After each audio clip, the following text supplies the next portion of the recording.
Sir, Assalamu alaikum. I am Mashal Fatma, grade 5 from Thal Public School, 22 and Shop. Sir, I see many plants daily, but I can't understand how to identify whether they are monocot or dicot plants. Kindly, sir, clarify these concepts. Bismillahirrahmanirrahim. Thank you, Mashal Fatma. Thank you for your question. You have a difficulty understanding the difference between monocots and dicots. Well, I'll try my level best to remove your confusion. You know the meaning of mono is one and the meaning of di is two. Monocotyledonous plants are those plants which have one cotyledon. Dicotyledonous plants are those plants which have two cotyledons. Now, what is a cotyledon? Cotyledon is the first leaf which comes out of the soil when seed germinates. पहला leaf जो जमीन से बाहर निकलता है, एक leaf या दो लीव्स जब जमीन से बाहर निकलते हैं उनको cotyledons कहते हैं. You should be knowing that in every seed there is a tiny baby plant sleeping. When that seed receives water and warmth, that baby plant wakes up. And when it wakes up, a leaf or two leaves come out of the soil, and those two leaves are one leaf. They are called cotyledons. Now, these cotyledons, these leaves, they have food in them, and that food is used by the baby plant when it germinates. Okay, and where does that food come from? ये food जो है कार्टिलीडन्स में कहाँ से आती है? ये जो सीड जो होता है उसने जो पेरेंट प्लांट से फूड सेव की थी, जिस प्लांट पे वो सीड लगा था वहां से जो उसने फूड सेव की थी वो फूड इस कार्टिलीडन में आ जाती है. तो ये फिर ये कार्टिलीडन जो है उसको जो जर्मिनेट करता है बेबी प्लांट, उसको ये फूड देता है जिससे वो उसको एनर्जी मिलती है. उस वक्त तक जब तक कि फोटोसिंथेसिस शुरू नहीं हो जाती, नए पत्ते न्यू लीव्स फोटोसिंथेसिस स्टार्ट नहीं कर देते और प्लांट जो है वो अपनी फूड खुद बनाना शुरू नहीं कर देता. Till that time, these cotyledons supply food to the plant. ठीक है? सॉरी. तो ये आपको समझ आ गई कि cotyledons होते क्या हैं. ये सीड के अंदर बेबी प्लांट जो होता है, टाइनी बेबी प्लांट, उसमें ये होते हैं और जब ये जर्मिनेट करता है तो ये बाहर निकल आते हैं. अच्छा, अब आपने कहा कि डिफरेंस मुझे पता नहीं चल रहा कि इनमें क्या डिफरेंस होता है. हम हर प्लांट के पार्ट में इनका डिफरेंस देखेंगे, रूट्स में भी देखेंगे, स्टेम में भी देखेंगे सॉरी, और लीव्स में भी देखेंगे, फ्लावर्स में भी देखेंगे और फ्लावर के पार्ट्स में भी हम इसका डिफरेंस देखेंगे कि कैसे आपको समझ आए.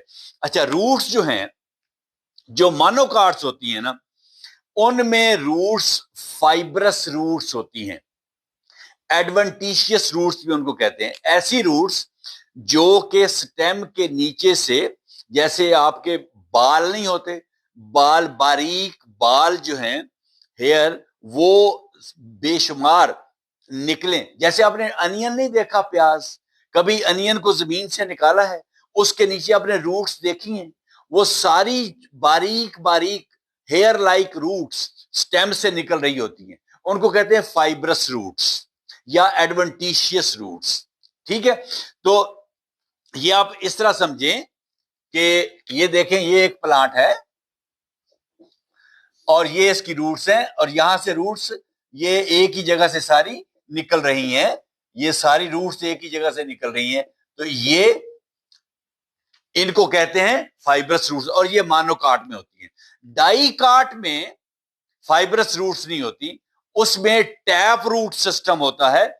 टैप रूट सिस्टम का मतलब है एक ही रूट होती है जो बहुत लंबी जाती है डेप्थ में नीचे सॉइल में, और उसकी साइडों से, उस रूट की साइडों से स्मॉल हेयर लाइक रूट छोटी छोटी और निकलती हैं, जैसे कैरेट, जैसे रेडिश, जैसे ये मस्टर्ड प्लांट, सरसों का प्लांट अगर आप उखाड़ के देखें तो उसकी रूट बहुत डीप होती है, और भी बड़े प्लांट हैं जिनकी रूट्स डीप जाती हैं, और एक ही रूट होती है बहुत बड़ी, उसको टैप रूट कहते हैं। तो डाई कार्ड जो होती हैं उनमें रूट सिस्टम जो होता है वो टैप रूट सिस्टम होता है, और मानोकाट में ये एडवेंटिशियस रूट सिस्टम होता है या फाइबरस रूट सिस्टम होता है। उसके बाद देखते हैं अगला डिफरेंस, हम स्टेम में क्या डिफरेंस है। जो प्लांट का ये स्टेम है, मानोकाट में आपको पता है कि स्टेम के अंदर वेस्कुलर बंडल्स होते हैं, और वेस्कुलर बंडल्स क्या होते हैं, ये पाइप्स होते हैं। जिस तरह वो स्ट्रा नहीं जिससे आप कोई कोक या पेप्सी या कोई भी ड्रिंक पीते हो, इस तरह के पाइप्स समझ लें आप, एनालॉजी के लिए बता रहा हूं आपको। तो ये जो मानोकार्ड्स हैं उनमें ये जो पाइप्स होते हैं ये सर्कल में, एक बड़े नीट सर्कल में अरेंज होते हैं वेस्कुलर बंडल्स।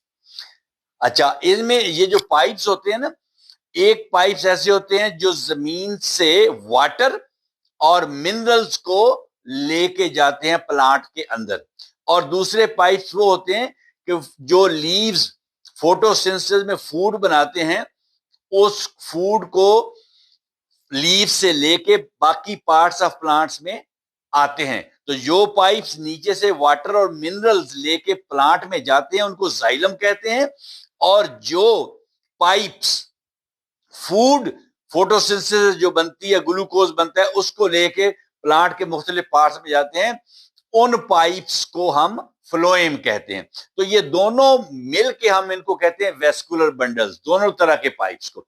तो जो डाइकाट हैं, डाइकाट प्लांट, उनमें वेस्कुलर बंडल्स अरेंज होते हैं एक सर्कल में, बड़े नीट सर्कल में। जिस तरह ग्लास है, ग्लास पानी का भरें आप, और उसमें आप पाइप्स उसके बिल्कुल एज के साथ साथ पाइप्स इस तरह लगा दें, स्ट्रा, जिससे आप पानी पीते हैं, ठीक है। और जो मानोकाट हैं उनमें इस तरह नहीं है, उनमें ये पाइप्स जो होते हैं, जो जाइलम और फ्लोएम के पाइप्स हैं, वो इस तरह सर्कल में नीटली अरेंज नहीं होते, वो स्कैटर्ड होते हैं, हैपहैज़र्ड, कोई यहां पे, कोई यहां पे, कोई यहां पे, कोई यहां पे, कोई सेंटर में, इधर उधर, ठीक है। इस तरीके से वो अरेंज होते हैं, स्कैटर्ड होते हैं, अरेंज नहीं होते। तो मानोकाट में स्कैटर्ड ये वेस्कुलर बंडल्स हैं, यानी पाइप्स, जाइलम और फ्लोएम, और डाइकाट्स में ये they are arranged in a neat circle, ठीक है, around the edge of the plant, stem के एज के गिर्द। तो एक ये फर्क हो गया। दूसरा, स्टेम जो है उसमें, मानोकाट में स्टेम जो है it does not grow in size, ये मोटा नहीं होता। मसलन ये मानोकाट्स कौन से हैं आपके, जितने ग्रासेस हैं, घास जितने भी हैं, ये मानोकाट्स हैं। घास का आपने कभी मोटा स्टेम देखा है? नहीं। वीट, गंदम जो है, इसका कभी मोटा स्टेम देखा है? नहीं। राइस नहीं। मेज, ये जो आप मक्की खाते हैं, ये, ठीक है। यस, चंद एक एक्सेप्शंस हैं मानोकाट्स में, मसलन पाम ट्रीज, डेट पाम, उसका स्टेम मोटा होता है, या दूसरे पाम जो आपके स्कूल में लगे हुए हैं उनका भी स्टेम मोटा है, सिवाय पाम ट्रीज के बाकी सब का स्टेम मोटा नहीं होता, it does not grow in size, ठीक है। मगर डाइकाट्स में स्टेम जो है वो हमेशा मोटा होता है, ठीक है, वो साइज में मोटा होता है। शीशम देख लें, दूसरे ट्रीज देख लें, ये सारे डाइकाट्स हैं, तो इनका स्टेम जो है वो मोटा होता है।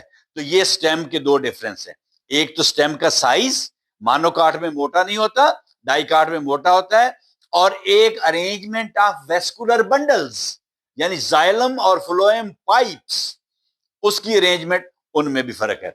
उसके बाद आगे चलते हैं हम स्टेम के बाद लीव्स में। अच्छा, लीव्स में वेन्स बनी होती हैं, वेन्स। वो वेन्स जो है क्या, इस तरह आपने देखा होगा, ये देखें, ये मैं एक लीफ बनाता हूं, ये एक लीफ है, sorry for my bad drawing, ये लीफ है एक, इसके दरमियान में एक बहुत बड़ी वेन है, इसको मिड रिब कहते हैं, और इसमें से ये वेन्स निकल रही, इस तरह का आप पत्ता देखा होगा, ये वेन्स निकल रही, ये वाली। अच्छा, ये वेन्स जो है ये क्या करती है, इनमें भी वो वेस्कुलर बंडल होते हैं, दो तरह के पाइप्स होते हैं, जाइलम और फ्लोएम। जाइलम जो है वो वाटर और मिनरल्स लेके जाता है लीफ में, और फ्लोएम जो है वो लीफ जो फूड बनाता है उसको वापस लेके आता है बाकी पार्ट्स में लेके जाने के लिए। तो डाइकाट्स जो हैं, डाइकाटिलिडनस प्लांट्स, उनके लीफ इस तरह के होंगे, उनमें एक दरमियान में मिड रिब होगी, ये बड़ी वेन होगी, और फिर इससे ब्रांचेस निकलेंगी ये वेन्स की, ठीक है। अच्छा, जो मानोकाट है उसमें इस तरह नहीं होगी। मानोकाट आप केले का पत्ता देखें, ठीक है, आप गंदम का पत्ता देखें, आप इसका देखें, राइस का देखें, वो इस तरह का होता है पत्ता। ये देखें, ये पत्ता है, ठीक है, और उसमें वेन्स ये हैं पैरेलल, ये वेन्स चल रही हैं, ये जो जिनमें वेस्कुलर बंडल्स होते हैं, ये पैरेलल वेन्स हैं। आप गौर से जरूर देखना, केले का लीफ देखना, और इसका वीट का देखना, राइस का देखना, मेज का देखना, जो मकई की का पौधा होता है उसका पत्ता देखना, तो उसमें आपको इस तरह की वेन्स नजर आएंगी। तो मानोकार्ड्स में पैरेलल वेन्स होती हैं, मानोकार्ड्स के लीफ में पैरेलल वेन्स होती हैं, और डाइकाट के लीफ में पैरेलल नहीं होती, एक मेन होती है, और उसमें से फिर साइड से निकलती हैं वेन्स। तो ये नेटवर्क बनता है वेन्स का डाइकाट में, जबकि मानोकाट में पैरेलल होती है। तो ये हम लीफ में हमने फर्क देखा। इसके बाद हम चलते हैं आगे फ्लावर में। फ्लावर में आपको पता है कि फ्लावर के 4 पार्ट्स होते हैं, sepals, petals, stamens and carpals. जो मानोकाट हैं उनमें जो सेपल्स हैं, यानी जो ग्रीन लीव्स होते हैं छोटे, वो 3 होते हैं, या मल्टीपल ऑफ 3, यानी 3 या 6 या 9, वो जो सेपल्स हैं। और पेटल्स भी इसी तरह, या 3 या 6 या 9, और स्टेमन्स भी इसी तरह, 3 तो नहीं होते, वो 6 से स्टार्ट होते हैं, 6 या 9, ठीक है। और ये 3 या मल्टीपल ऑफ 3 का टेबल पढ़ लें, ठीक है।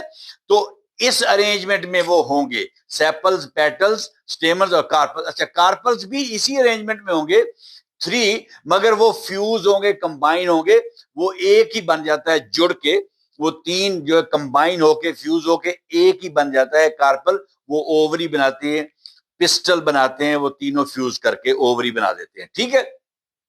मगर डाइकाट में अरेंजमेंट इस तरह नहीं होती। डाइकाट में या तो 4 होंगे सेपल्स, 4 पेटल्स, 4 स्टेमन्स, और इसी तरह, बल्कि स्टेमन्स तो बहुत ज्यादा होते हैं, उनमें 20 से स्टार्ट होते हैं, मगर 4 या 4 का मल्टीपल होगा, या फिर 5 या 5 का मल्टीपल होगा। तो डाइकाट्स में, डाइकाट्स के फ्लावर्स जब आप देखेंगे तो या तो 4 सेपल्स, 4 पेटल्स, या 5 सेपल्स, 5 पेटल्स, या इनका मल्टीपल। अगर 4 पेटल्स नहीं होंगे और 5 नहीं होंगे तो फिर या 8 होंगे या 10 होंगे मल्टीपल। इसी तरह पेटल्स भी या 4 होंगे या 8 होंगे या 10 होंगे, या 4 का मल्टीपल या 5 का मल्टीपल, ठीक है। तो ये फर्क होगा मानोकाट में और डाइकाट में। मानोकाट में 3-3-3 और डाइकाट में 4-5-4-5-4-5, या इनका मल्टीपल, ठीक है। अच्छा, उसके बाद एक और चीज, जो मेल पार्ट है स्टेमन, उसमें उसके 2 पार्ट्स होते हैं, आपको पता है, एक फिलामेंट होता है और एक एंथर होता है, और एंथर में पोलन ग्रेन्स होते हैं। जो मानोकाट है उसके पोलन ग्रेन में एक पोर होता है या एक फरो होती है। मतलब ये पोलन ग्रेन है, ये पोलन ग्रेन है, तो इसमें कोई एक पोर होगा, अपर्चर, सुराख, या इसमें ग्रूव, एक फरो, एक ग्रूव होगा, फरो, यानी ये अंडर को डिप्रेशन है ये यहां पे, ठीक है। ये जो मानोकाट है उसके पोलन ग्रेन में। जो डाइकाट है उसके पोलन ग्रेन में थ्री पोर्स या थ्री फरोज होंगी। ये डाइकाट का पोलन ग्रेन है, इसमें थ्री फोर्स होंगी ये फरोज, ठीक है, ये थ्री ग्रूव्स। अच्छा, ये क्या होते हैं? या थ्री पोर्स होंगे, अपर्चर्स, सुराख। इसमें क्या होता है कि जब pollen grain female part stigma पे जाता है तो वहां से इसमें से एक पोलन ट्यूब जर्मिनेट करती है। वो पोलन ट्यूब इतनी डेलिकेट होती है कि उसको पोलन ग्रेन से बाहर निकलना बड़ा मुश्किल होता है। तो ये जो ग्रूव बना हुआ है या ये जो अपर्चर सुराख बना हुआ है, यहां से वो पोलन ट्यूब को निकलना आसान होता है, इसलिए ये बना हुआ है। तो मानोकार्ड जो है उसमें एक ग्रूव या एक अपर्चर या एक फरो या एक पोर, ठीक है, इसमें थ्री पोर्स या थ्री फरोज या थ्री अपर्चर्स या थ्री ग्रूव्स बने हुए होंगे। तो ये डिफरेंस होगा। तो मानोकाट जब ग्रो करेगा, आप सीड, गंदम का सीड ग्रो करेंगे, तो जो पहला लीफ निकलेगा जमीन से वो एक होगा, एक ही निकलेगा। आप खजूर देख लें, वो मानोकाट है, आप उसको डेट को उसका सीड कास्ट करें, जब निकलती तो एक ही पत्ता निकलता है, तो वो मानोकाट है। मगर डाइकाट में दो पत्ते निकलेंगे। चना आप काश्त करके देखें, जो ही निकलेगा उसके दो दो काटिलीडन होंगे, दो काटिलीडन निकलेंगे, ठीक है। इस तरह और भी जो डाइकाट है उनके दो पत्ते निकलेंगे, मगर मानोकाट का जमीन से एक ही पत्ता निकलेगा। तो उम्मीद है आपको मानोकाटिलीडस प्लांट्स और डाइकाटिलीडस प्लांट्स का फर्क जो है उसकी समझ आ गई होगी। अगर फिर भी कोई क्वेश्चन हो तो दोबारा पूछ लेना। Thank you very much and Allah Hafiz.